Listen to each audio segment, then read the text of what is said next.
Hi there, my name's Ollie Kane, and this is just a quick video to give you an idea of what you get for your money if you choose to subscribe to Use Before Flight, which is an online aviation-based training program.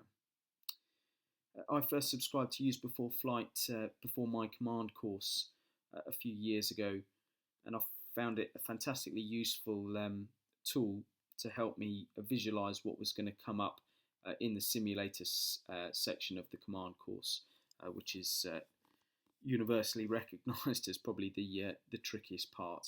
And it was a brilliant tool, and I'm aware that if you come into this cold, I was given a recommendation by a friend, but if you're coming in cold, you don't get a great deal of information as to what you get for your money before having to part with your money. So that's the idea of this video. Use Before Flight's available for PC and Mac. It's also available on iPad and Android tablet. I'll just run you through, this is on my MacBook using Safari, and this is the bit I'm going to show you today.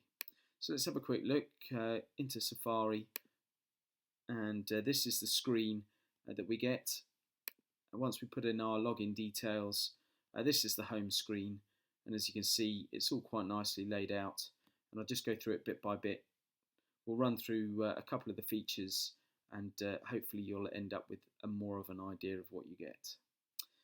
So we've got, I subscribe to the A320. I believe they're just about to bring out the A330 version. And for the A320, it's EIS-1 with IAE engines, or there's two different types of CFM, if you like, EIS-2 and enhanced CFM. So picking your fleet and what's going to look most familiar to you, and I'm going to click on enhanced CFM for my fleet. We'll come back to the Ecamm trainer side of it just to show you a few more features. They have featured content, which is some great videos. There's stuff like case studies. There's some stuff on no-tech skills. There's quite a lot of stuff about a few training videos. One's to do with complex status pages and how best to manage that.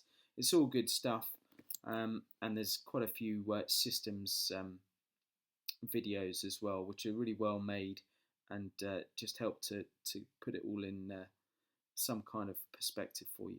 Also, there's a fantastic social learning side of the website, which is in the form of a technical forum, and it just gives you a place where you can pose those awkward questions that you can't necessarily find the answers to in the manuals. There's always someone that knows where they are or has an idea of the answer, and most of the time they will give references to their answers. So it's a great place to pose awkward questions. Just getting back to the Ecamm trainer then, we can search for Ecamm drills using various different methods. Look via systems or severity of drill, if you like. If I just click go, it'll give us a full list of Ecamm drills. As you can see, there's loads of pages. There's over 150 drills. So if we just have a quick look at one at random, let's pick a fairly straightforward one. Gen 1 faults, so electrical drill.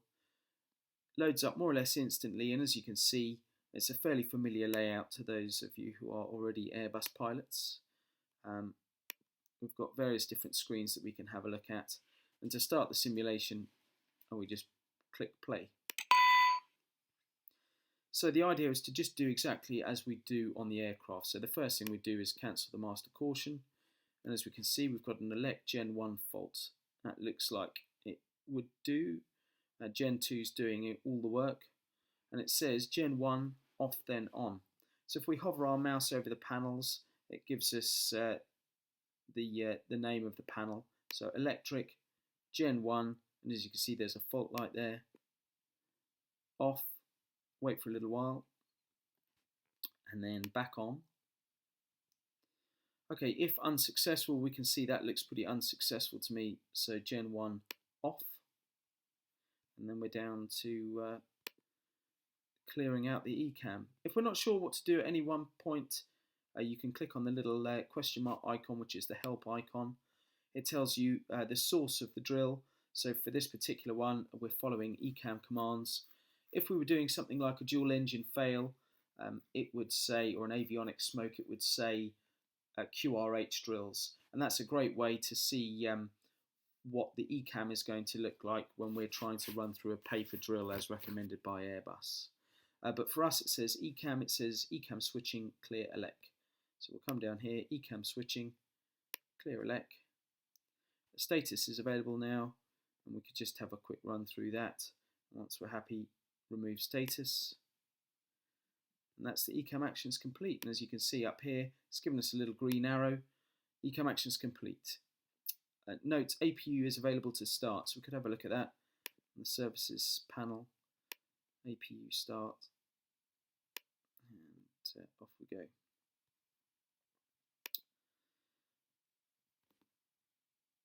As we go through, or we can just see the APU will start firing up in just a second.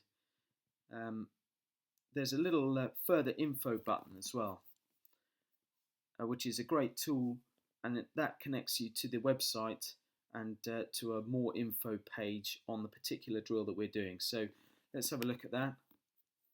And as you can see, back to the website, abnormal elec Gen 1 fault. And it just gives you, it ranks it out of difficulty out of 10, and it also gives you any assumptions that the simulation makes. So this simulation was programmed on the basis that a generator reset is unsuccessful, just to give you an idea of where it's coming from. It gives you references to have a look up more info in the FCOMS and the MEL, and also an approach brief section, which is great. It's really useful, especially for the more complex failures. Okay, this one was fairly straightforward. One of the only considerations is with Cat3 single. This gives us the order of configuration, so flap 1, flap 2, gear down, flap 3, flap full, and then the landing checklist. That would change if we had something like a direct law landing. It would give us a different order. It also gives us any kind of considerations for landing or for go round, like a yaw pitch couple or anything like that. And also further information takes us to the social learning side of the website. So if we click on this, someone's posed a question that's related to this drill, so we can have a look, and it takes us to the tech forum, and someone's asked why is the aircraft Cat3 single when you have a gen fault, even if you have the APU running and therefore 2 generators powering the system. Yeah, it's a bloody good question. Someone has answered it, and they've given a reference here, so it's great for those kind of questions. One other feature which I wish I'd found out about before parting with my money is that they've got a number of featured offers. This one is for Big Atmos sunglasses. I wish I'd seen this before I bought my latest pair of sunglasses. It's 20% off aviation specialist sunglasses, which is worth about £40, which is half your year's subscription before you get going. So and these offers are continually updated. So that's it. This is for the Mac version I've shown you, which is online only. For the iPad and Android, there is an offline functionality, which means that you can download drills to use whilst you're flying, which is dead handy. And I believe they're just about to improve that to the point where you'll have the entire drill database available to you offline.